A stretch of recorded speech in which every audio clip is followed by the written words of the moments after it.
I think a photographer knows if they like the light and airy style versus the dark and contrasty. They just don't trust themselves to make that decision. So they just like, oh, I don't know. And they start to feel stuck and overwhelmed. Or you could just make a decision, go with a style and try it on for a little while, couple of months, and see what you think, and then experiment and make it fun. This can apply to everything. What if I choose IPS? What if I choose light and airy? You've got to also, at the time you're making the decision, give yourself the freedom and flexibility to change your mind later and to trust yourself in that decision-making process and the pivoting process. Hey, welcome to this episode of the Beginner Photography Podcast. I'm your host, Raymond Hadfield, and today we are chatting with wedding and portrait photographer Heather Lahtinen about making photography align with your values. This episode of the podcast is brought to you by CloudSpot, the all-in-one solution for photographers just like yourself to deliver and even sell your photos online. You can grab your free forever CloudSpot account with 10 gigabytes of photo storage over at deliverphotos.com now. So this is Heather's second time on the podcast, and her first interview remains one of the most consistently downloaded episodes. People love it. And Heather has this wonderful ability to break down overwhelm immediately, which is very easy to feel when you are learning photography. So many new terms and numbers, all this stuff, very overwhelming. She can break that down very quickly and then give you a dose of tough love and encourage you to get out there and keep doing what it is that you're doing without wasting any of your energy on all of the unnecessary stuff. I mean, she is just full of pragmatic and efficient information, which I really do appreciate, and I know that you do as well. So today, Heather is back to talk about aligning photography with your values. Not the values of what people on the internet say that you should have, but how can you shoot in a way that best fits your life and your artistic vision? Seriously, another fantastic episode here with Heather. So since it's such great stuff, why wait any longer? Let's go ahead and get on into today's podcast interview with Heather Lahtinen. Heather, you know, you're one of the people who, it's interesting from our last conversation when you told me about your background in engineering. When I think of an engineer, I think you have to know the process and then you have to follow it to a T, right? And yet when I look at you as a photographer and all the things that you teach, there's a lot of nuance in there, a lot of nuance that I would think wouldn't come from the world of engineering. Is that something that you struggled with in the beginning? Absolutely. Yeah, that was quite challenging. You're so right. So I'm a mechanical engineer by trade, and we have formulas that have answers, Raymond, period. Okay. 2 + 2 = 4. Your Every equation time. has to balance. And I worked on roadways and bridges, so it was kind of serious because you didn't want them to collapse. So there was absolutely a right or a wrong way to say, build a bridge. Mm-hmm. And then you come into business for yourself. And my thought coming in was, I just need the formula. I just need all of the equations. If somebody could just tell me exactly what to do, specifically, I want the right way to do it. Like, don't tell me the wrong way. I would like the right way so that I know how to do these things so that I can execute, make it happen, not fail, get the results, and just keep moving. Okay, I was delusional. Of course. I mean, did you just fall on your face, or how did you deal with that Oh my being gosh. in an entirely different world? Yeah, it was just so different. And this was 20 years ago when I started my business. The resources weren't there like they are now. Thank goodness we have the interwebs and so many teachers and mentors and resources like yourself and all of the wonderful people that you work with. But then I just didn't. I mean, I could go get a book at the bookstore on, photography for dummies, how to start it. But I decided to take my scientific approach, just come at it from a different angle, which was, I'm just going to experiment. I'm going to try. I don't know how to do this. I don't know how to pricing, for example, marketing. I don't know how to do these things. So I'm just going to, I don't know, make it up, try something, experiment, and look at it not as a failure if it doesn't work, but I just gathered more data to make a more informed decision. And so I would just keep trying things until I figured out what worked. And I think what really served me in that regard were two things. One is I had a lightness about it. I wasn't going to beat myself up if it didn't work. I was just like, oh, well, of course it wouldn't work. How would I know? It wasn't failure to me. It was just an experiment. And I just kept trying those things over and over. And I don't know, I like labeled it as fun. Really? So I guess that's the same thing, really. It's just like having fun with it and thinking, well, I learned really quickly that there were no photography police because I thought there were. Mm-hmm. I thought somebody was going to come along and say, you are not doing that correctly, but nobody ever did. So that was great. Then I was free to just experiment and try. And I guess I didn't realize this at the time, but I decided really early on that there wasn't a right or wrong way to do anything. There was just the way I was currently experimenting with. And if it didn't work out, then I would try something else until it did. Were you like this before you went into engineering? Were you always open to trying and experimenting? Or because this is a huge mental shift in your pattern of thinking. I want to know, when was the first time? What was the first thing that you tried and you're like, wow, that did not work at all?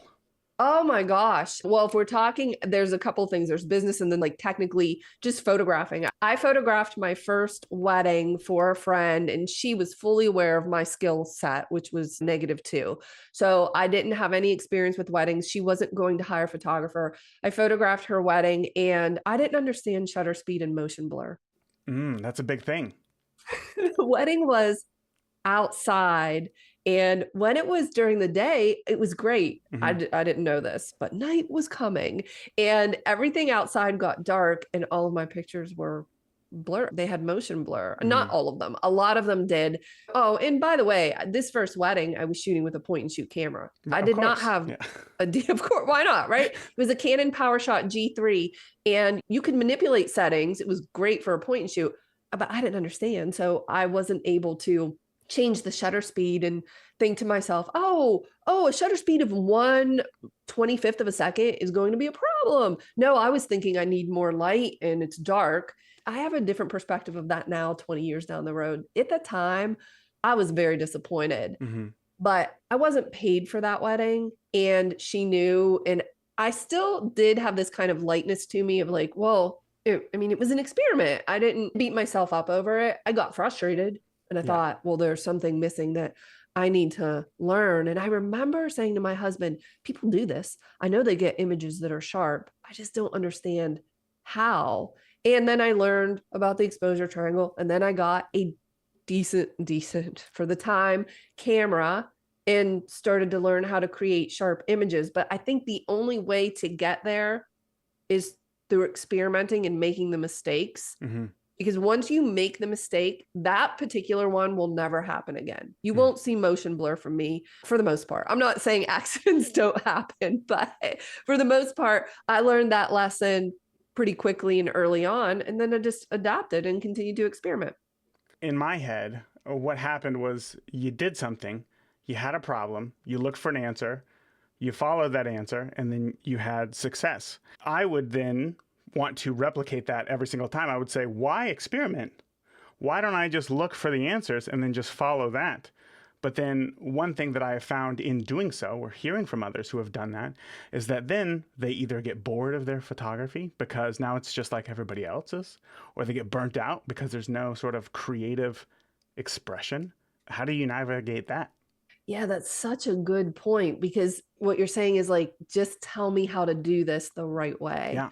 And I will do it. But what's right for you may not work for me, and vice versa. So now in the case of shutter speed, yes, we need sharp images. Or do we? I mean, I have some friends that are incredibly artistic that use motion as part of their art, and it's beautiful. So, okay, that might not be the best example, but maybe that's intentional. That's intentional. Right. They want that. Right. Yeah. But maybe if we looked at this through the lens of pricing, where you're like, I don't know how to price my services, so why don't you just tell me the way to do it and I'll do it.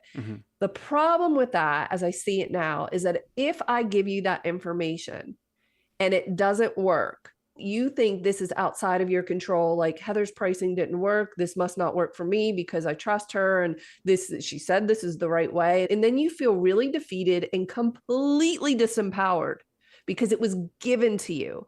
When you are forced to experiment, you recognize, oh, this may or may not work, first of all, and you're like, okay with that.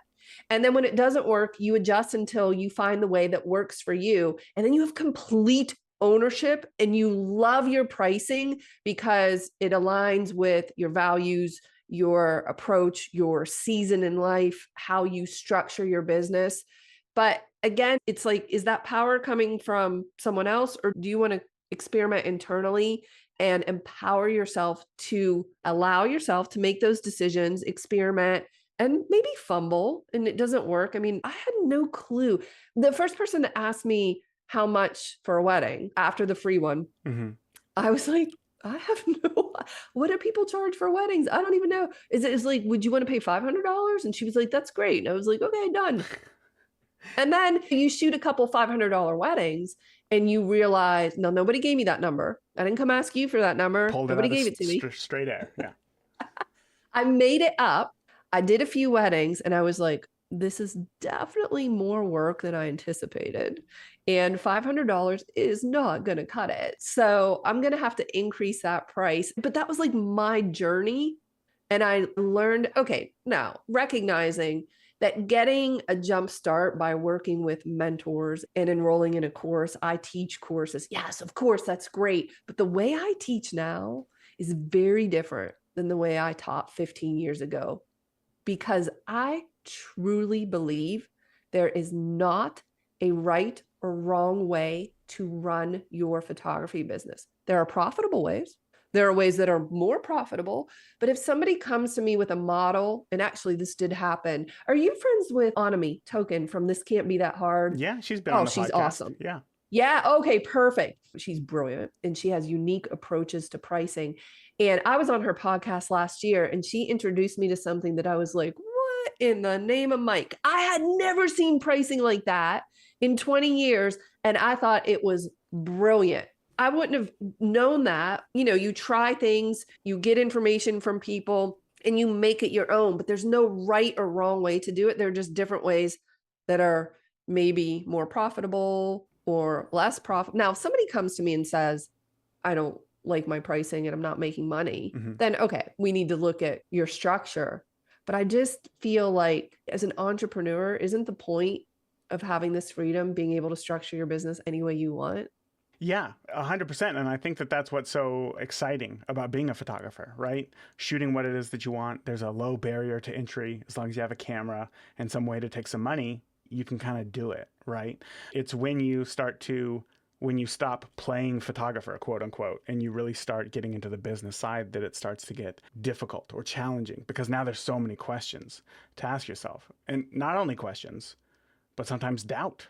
One of the things that I remember very early on when I first moved to Indiana was, first of all, how different Indiana was compared to California. And I just wanted to take around my camera and take all these photos of just unique things that I saw.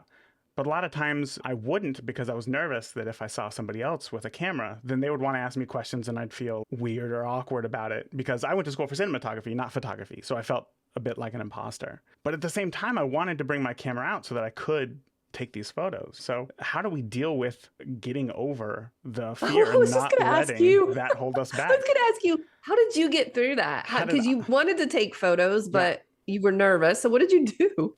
I mean, for me personally, I just had to get over it because I realized I wasn't getting any photos. But I know that that isn't going to help a lot of people, and that there's this mindset thing around it. And I just had to realize that people weren't going to ask me a lot of questions about photography. I guess people didn't want to ask me about my camera. I was also nervous that people would get nervous around another camera asking, like, what are you doing around here? Which they never did. But outside of that, we can have fears and doubts for a multitude of reasons. How do we systematically, from your brain, get over fear and doubt? Yeah. Okay. So if you were coming to me with this problem, like in real time, and you were saying, Heather, I'm in this new town. I want to take my camera out, but I'm afraid. I would ask you, what are you afraid of? And you already stated you were afraid that somebody would ask you questions. So one of my favorite things to do with my photographer clients is like play out the scenario. If you're going to hop on that train, let's ride it into the station. If, let's say, someone did approach you and asked you, what are you doing here? Or what question do you think would have frightened you? The most? Oh man, what question would have frightened me the most? That's a good question. I guess it would be the things of like, what are you doing here? Are you allowed to be here? Why are you taking a photo of that? Did you take a photo of me? Things like that, I suppose. Okay, so what if that happened? What would you do? I would try to answer truthfully and I guess try to disarm it, but I would feel weird inside. Yeah, you would feel weird because you were thinking what specifically? I wanted to go out and just have like a relaxing day of shooting and do like this free association of things that come in and just capture these. And now I'm being questioned about the things that I find interesting. Oh, yeah, somebody's questioning me and it feels uncomfortable and it feels weird. But if they did that, I mean, you're a super laid back, easy guy to be around. Try I'm to be. sure you would just answer the question. What are you doing here? I'm taking photos. And do you think they would say it like, what are you doing here? Why are you taking that? Is that what your brain was telling you? Oh, in my head. Yeah, every single Yeah. time. Everybody is Yeah. super accusatory. Yeah, I know it's Yes. super awkward. Yeah. Yeah. Or they might say, hey, what are you doing? Right, right. I mean, and then you would just answer the question. I was working with a client yesterday and she was giving me this big, long, several minute background and about a client asking a question. And I said, well, what would happen if you just answered it? Just answer the question. Hmm. You would say to someone, whether accusatory or not, you would answer the question. Oh, I'm new to the town. Hmm. I'm photographing.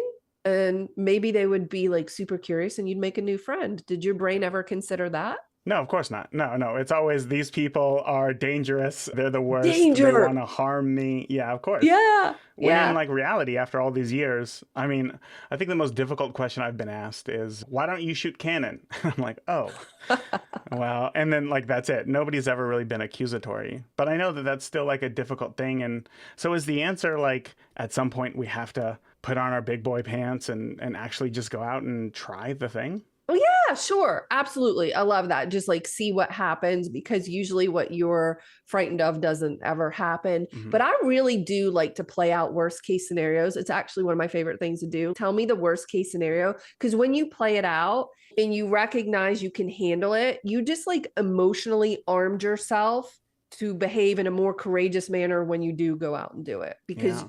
you know what you would do. It's like establishing a protocol, a way of thinking about something before it happens. Your brain presented you with a bunch of questions, and I'm just suggesting you answer them.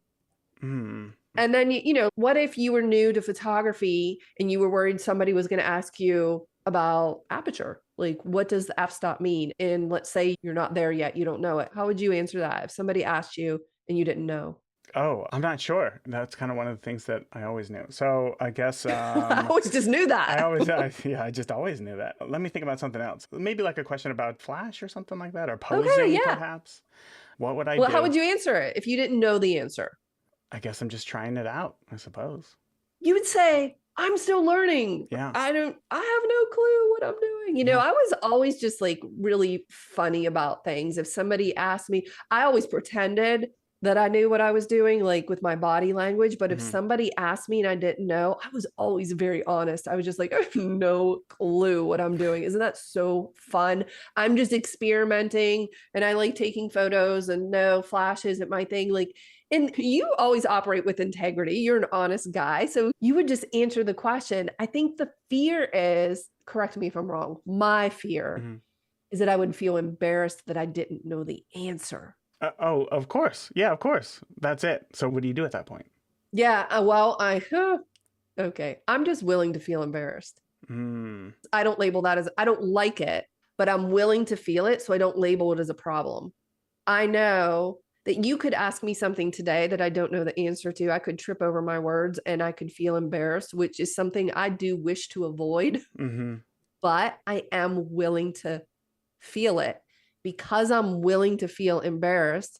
I'm willing to put myself in situations where I'm not the expert or I might not know something, or it could happen. Like I could be embarrassed, but I'm just like, oh, what's wrong with being embarrassed? What I feel a little weird for a minute and awkward. Okay. That's okay. That's not a problem. No harm will come to me. I always say in my business program I teach, it's called Elevate. I always say, well, did you get mauled by a bear? Like, did you get eaten? No, then you're fine. It's just, you don't like it. And that's fair. I don't like to feel embarrassed, but I'm willing to do it. So then, knowing your personality, are you the kind of person who, once that happens, you feel that embarrassment, you sit with it for a moment, you then go home and research every single possible thing about that so that you never encounter that again? 100% yes. Really? Mm-hmm. Exactly what happens. I will never not know the answer to that specific question ever again.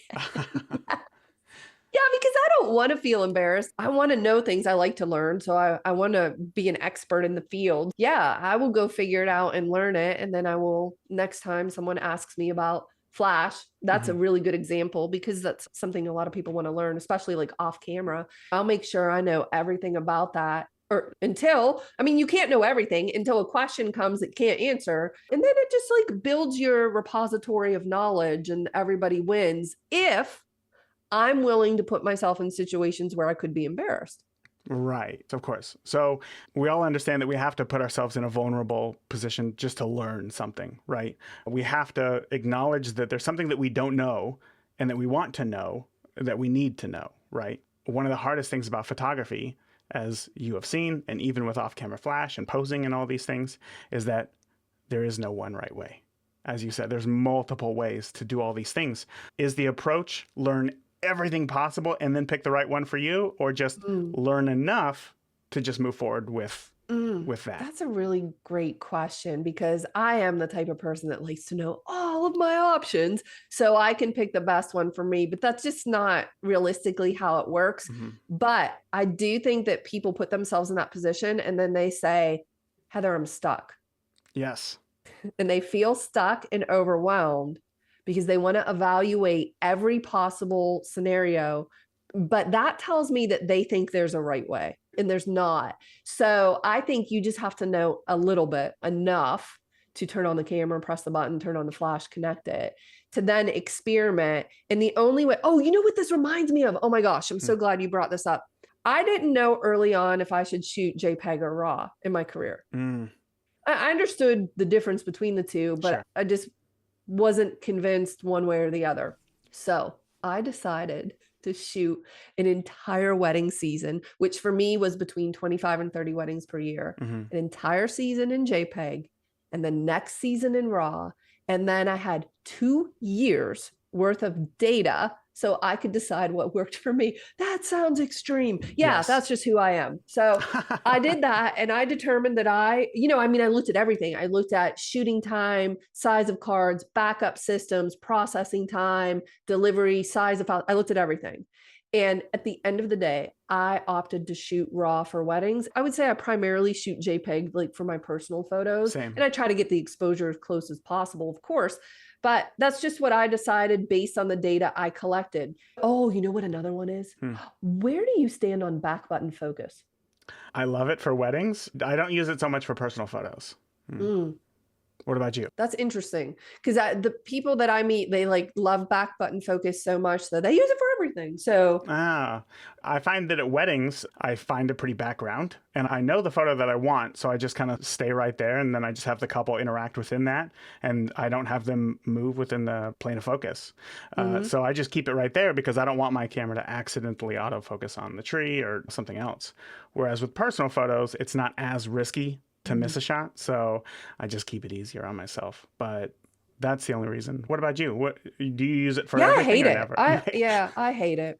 So the people that love it, they're like fanatics about it. They're like, Heather, you have to do this and you have to love it. And I said, okay, fair enough. I will try it because I will try anything and everything just to see if it works for me. And so I didn't try it at a wedding. I was too nervous to do that, but I did try it with, I think I did some family shoots or maybe a senior that year.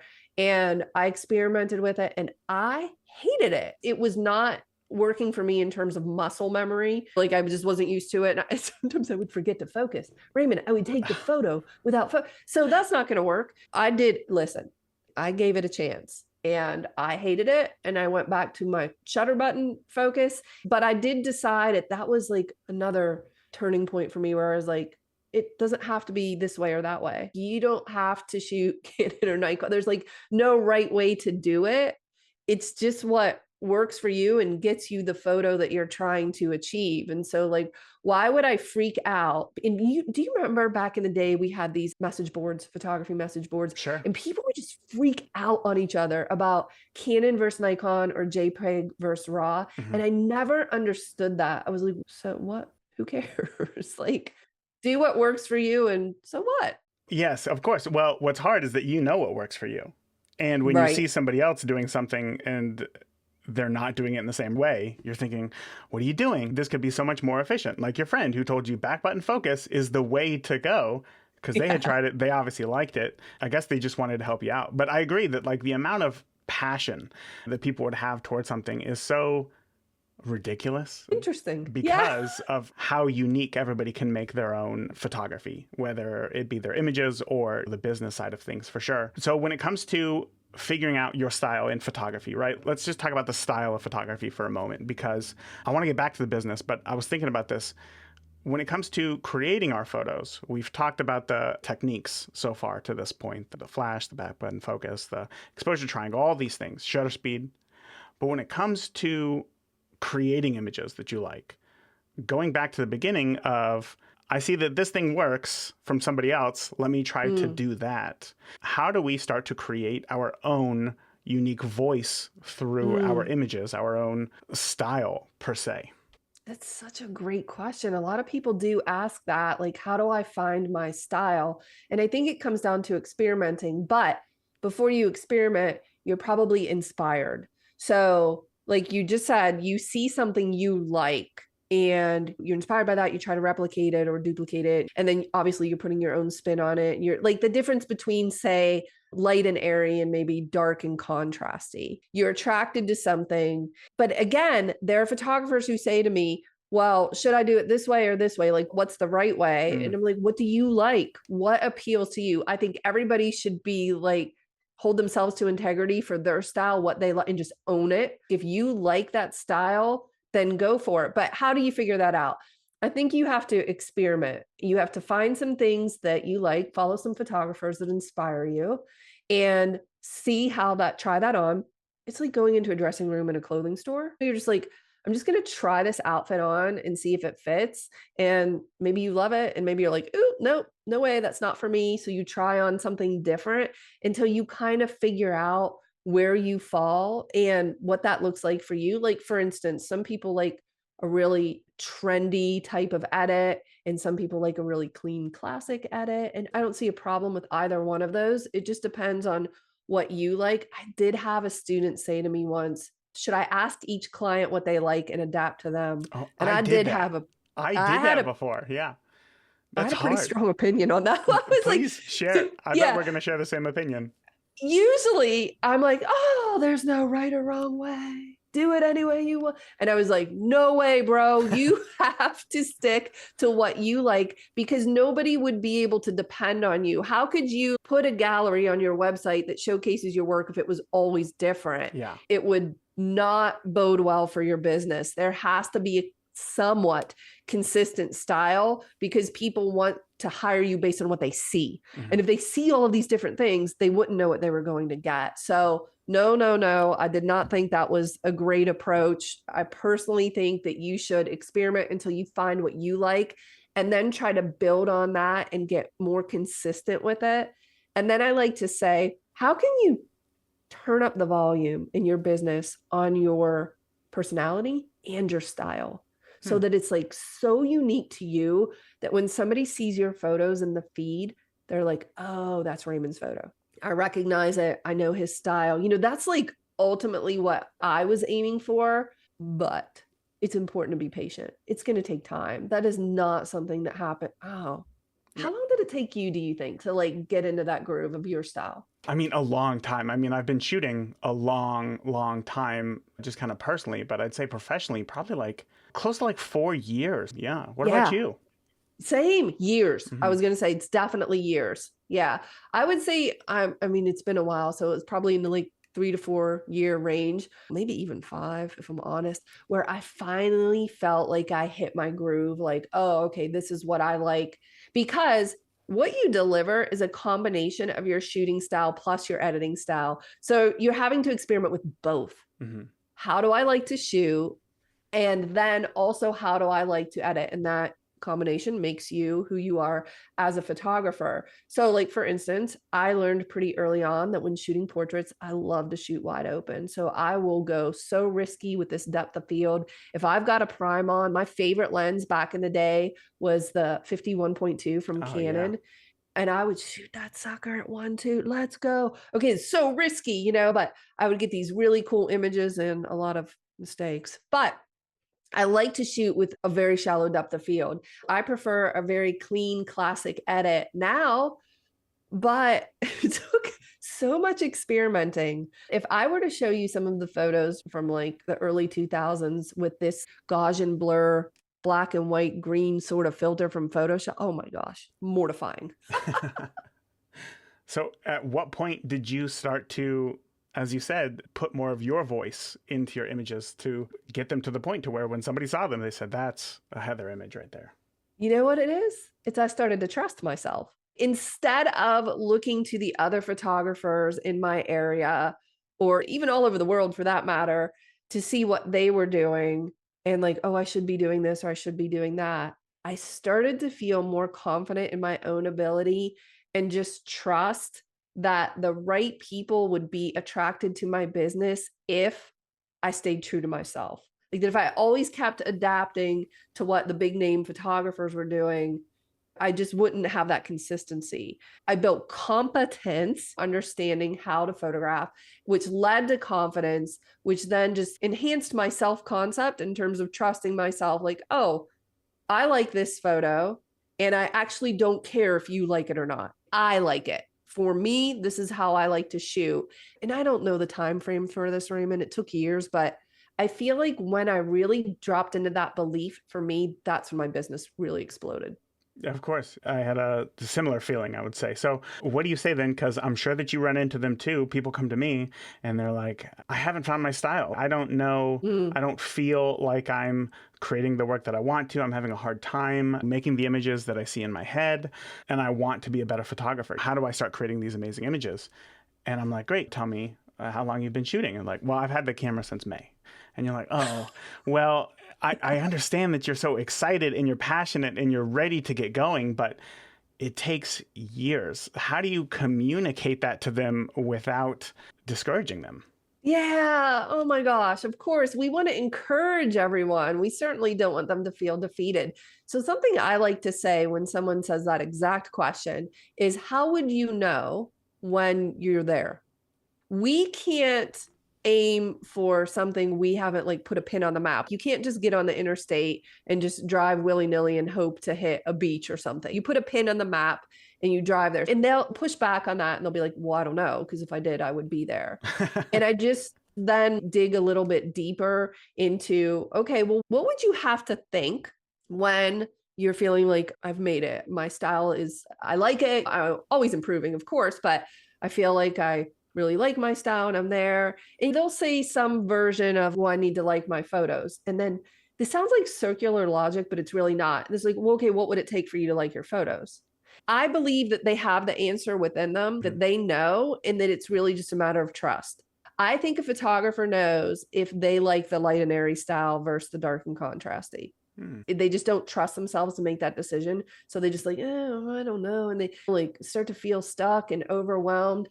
Well, or you could just make a decision, go with a style and try it on for a little while, couple of months, and see what you think, and then experiment and make it fun. Oh my gosh, you're in this experimental phase where you get to try all of these different styles and see what works. That's amazing, because I'm pretty locked in at this point. Exactly. Well, again, that's one of the things that I struggled with. I told you that I would ask clients, how do you want your images to look? Because I thought if I wanted to be the photographer who was competent in many different areas. And if a client wanted something, I would be able to offer it for them. And that would show skill and that would show expertise. But really what it did was just made them complain more often because it wasn't exactly how they saw it. And now instead of having my own deal, I was trying to make it fit for everybody else. But on the opposite side of that, getting stuck in a position, let's say that you commit to a decision, right? I'm only going to shoot light and airy, as you said, instead of dark and contrasty. Then we're locked into that box. That's the photographer who we are. How do we get out of that if we choose later on, oh, this isn't the style for me? Oh my gosh. Brilliant question, Raymond. And this can apply to everything. What if I choose IPS? What if I choose light and airy and I decide that's what I'm going to do? You've got to also, at the time you're making the decision, give yourself the freedom and flexibility to change your mind later and to trust yourself in that decision-making process and the pivoting process. It is going to happen. How many years have you been photographing? 11. Yeah, you're not the same as you were over a decade ago. Right. So you allowed yourself at some point the freedom and flexibility to pivot. I always say the best thing you can do for your photography and your business is make decisions really quickly because they're all reversible. So you can change your mind later if you give yourself the freedom and flexibility to do it. But yeah, if you're like saying, I've got to pick my style, it has to be my style from now until the end of time. I have to love it. Everybody has to love it. You're putting a lot of unnecessary pressure on yourself to like get it right. I mean, hasn't your style changed with like clothing? Dramatically, for sure. Yeah, Oh, yeah, of course. I mean, of course. It's funny. I remember when I was in film school, my buddy who was a director, he was like, what's going to be your thing? And I remember thinking at the time, oh yeah, I got to figure that out. I got to think about this in the future. What is my thing going to be?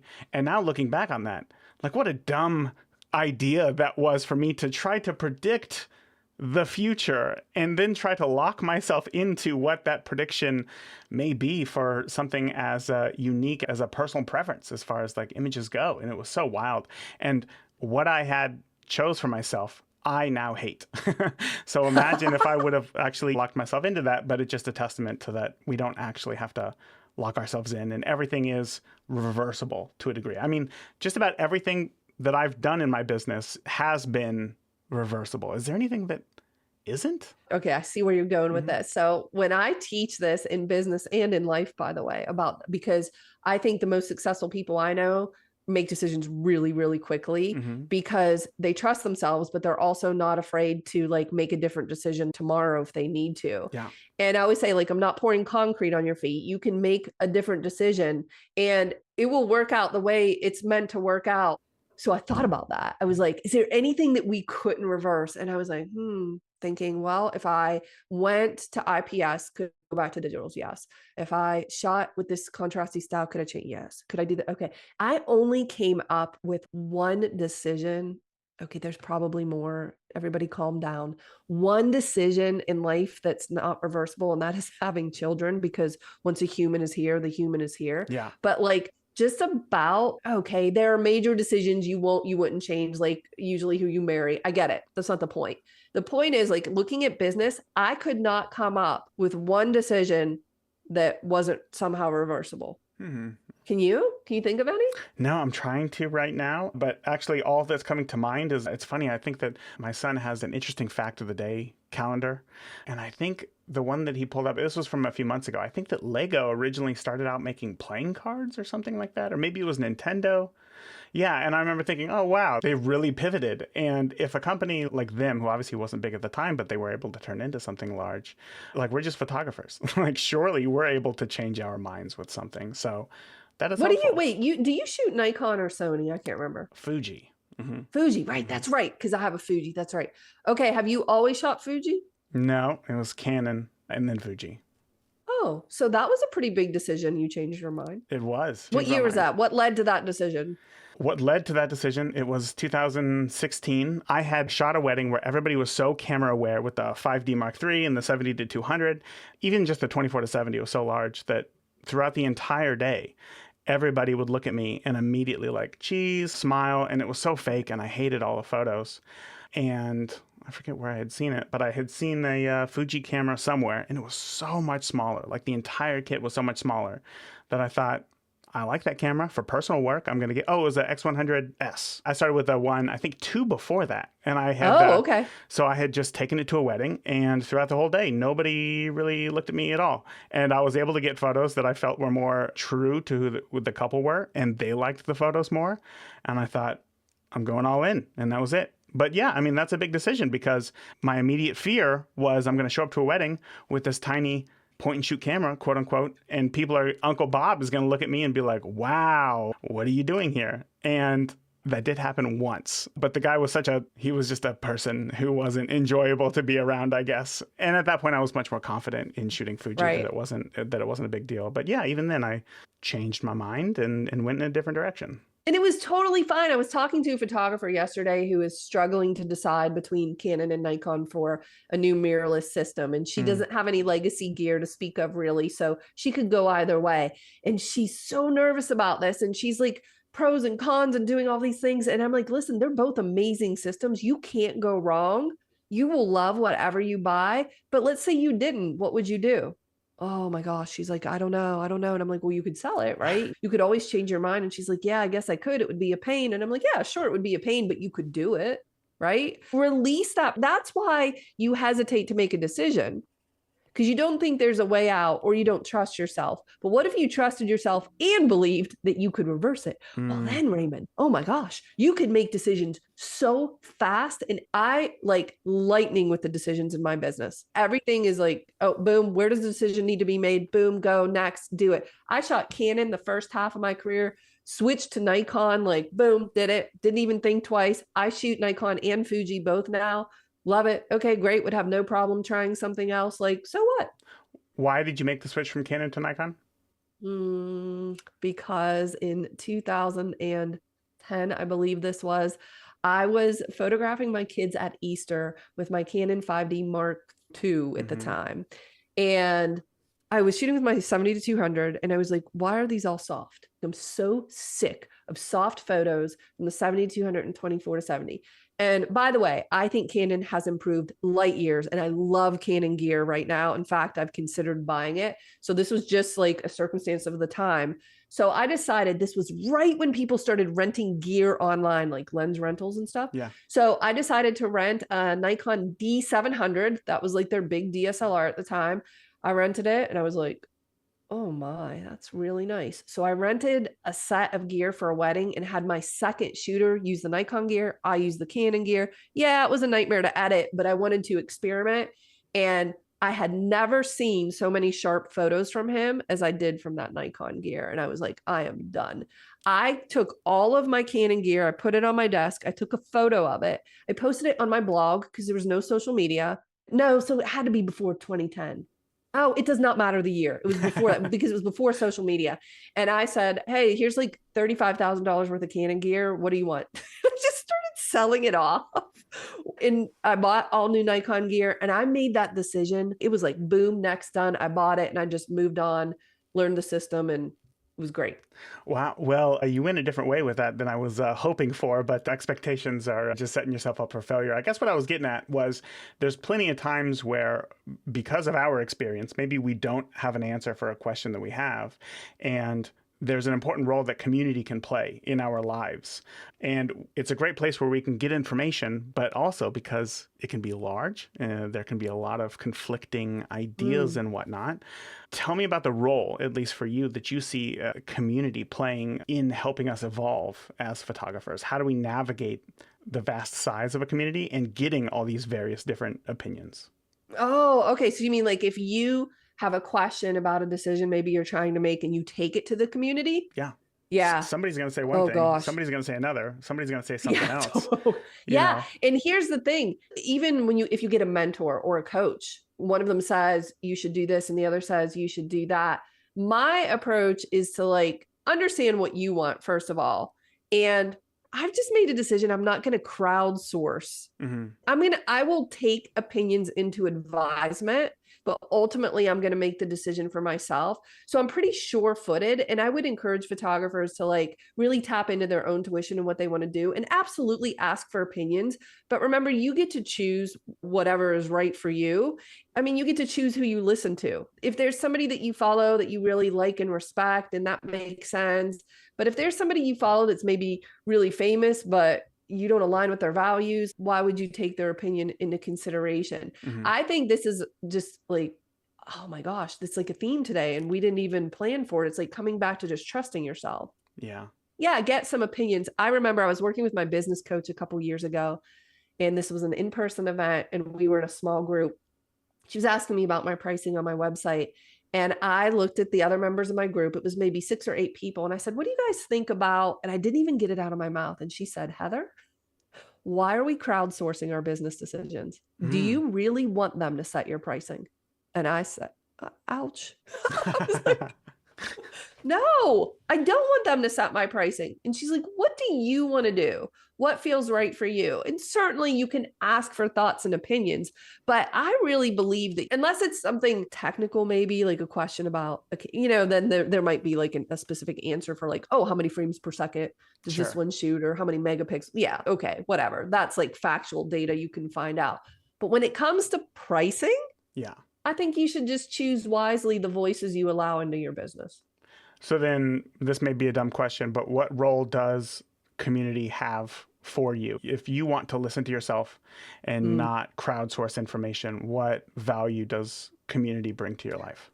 I think there's so much encouragement to be found in community. And I actually enter communities with the thought of like, how can I help and serve? Even if it's a community where like I'm one of the students. I'm not talking about me being the coach or the leader. I'm in a couple communities right now where I like to see what other people are doing. It inspires ideas. Community inspires creative ideas. You might see something that you wouldn't do, but it inspires something in you. Oh, I could take that, put this little spin on it, and make it my own. I think just having a group of people, a positive, encouraging group, choose your community wisely too. Of course.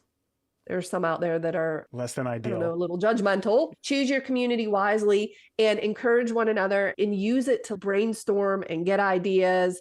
And then how can you serve? How can I give back to this community with what I know and so I will sometimes scan posts and just like, how can I offer value? How can I help someone? And then there are other people in the group like that, so that when you have a question that you're struggling with, maybe you have a pricing question, your pricing, you have it in place, but you're confused because you're up in your own head about it and you need someone to help sort that out. Community is great for that.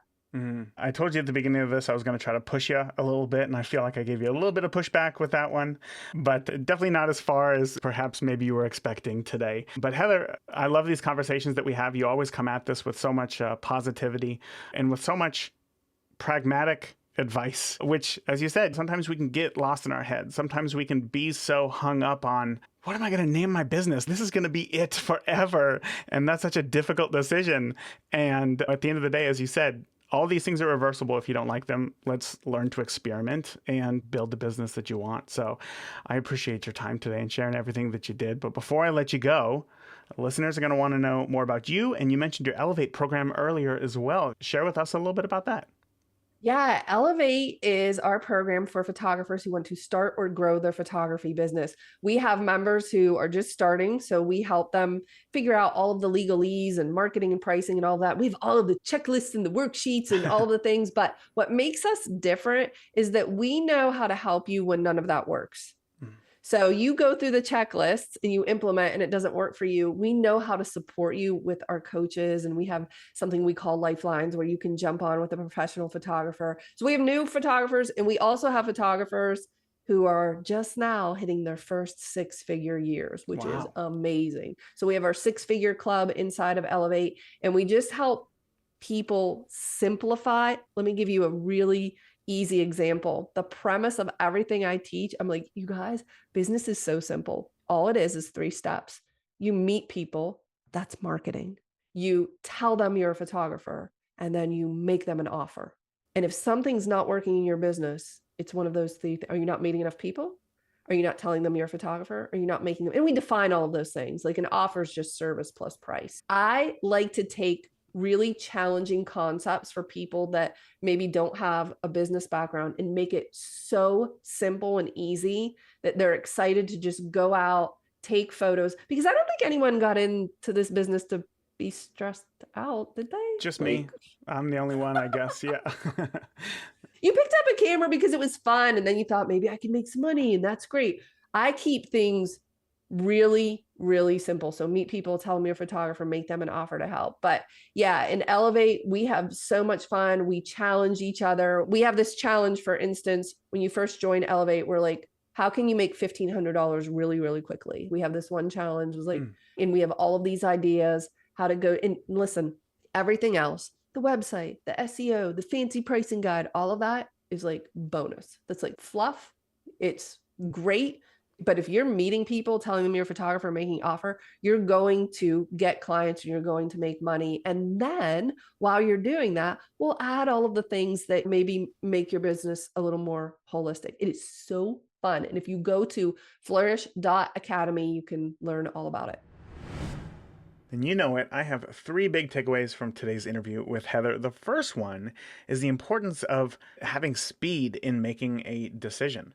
I mean, so many times we overwhelm ourselves in making a decision because it seems like this is the only chance that we're going to get and that we have to make the right decision the first go around. That's why we look online, we watch all these reviews and tutorials and videos, and because we want to make the right decision now so that we don't have to experience any possible pain in the future. But making a decision right away, just lengthening that decision, making it a slow decision, is painful in and of itself, because that brings up all the questions and nuances and all these other small decisions that you have to make that you didn't even think of in the first place. You just want to be able to take great photos. So making quick decisions was one of those big takeaways for me, which leads into takeaway number 2, which is trusting yourself. Heather talked a lot about, I think that we know the difference between right and wrong inside, but sometimes we don't necessarily listen to that voice right away.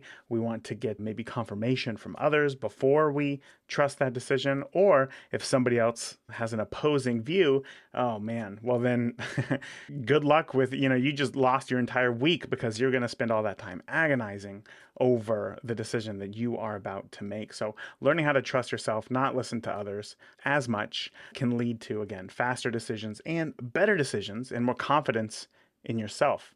It's win-win. And then that leads into the third big takeaway. They all really went well together, which is how important it is to just experiment with your photography. Heather had a 2-year experiment to decide whether she was going to shoot in RAW or shoot in JPEG for weddings. I can't imagine, honestly, having the patience to do a test for 2 years. I would think maybe 2 or 3 weddings would be enough, but she fully committed to going through the experiment and not changing her mind, not giving up early, but going through the whole thing so that when it came time to make that decision, she would be confident in the decision that she was making. And if she had decided to go one way or another, she would know exactly why she was going that way for her photography. Not because somebody on the internet said, oh, we have more flexibility in RAW, but because she knew, oh, when I do it this way, this is better for me, and this is exactly why. So the only way that you're going to get that is to experiment for yourself and find out what works best for you. Now, I got a quick question for you. Do you ever listen to an interview and think to yourself, yes, this is exactly what I need to do? And then you keep listening to the rest of the interview and you completely forgot what that first thing was.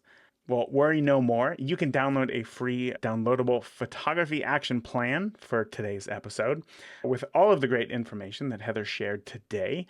And you can grab that for free in the free and private Beginner Photography Podcast community, which you can join over at beginnerphotopod.com/group.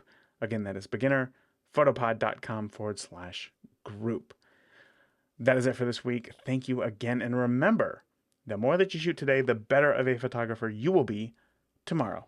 Talk soon. Thank you for listening to the Beginner Photography Podcast. If you enjoy the show, consider leaving a review in iTunes. Keep shooting, and we'll see you next week.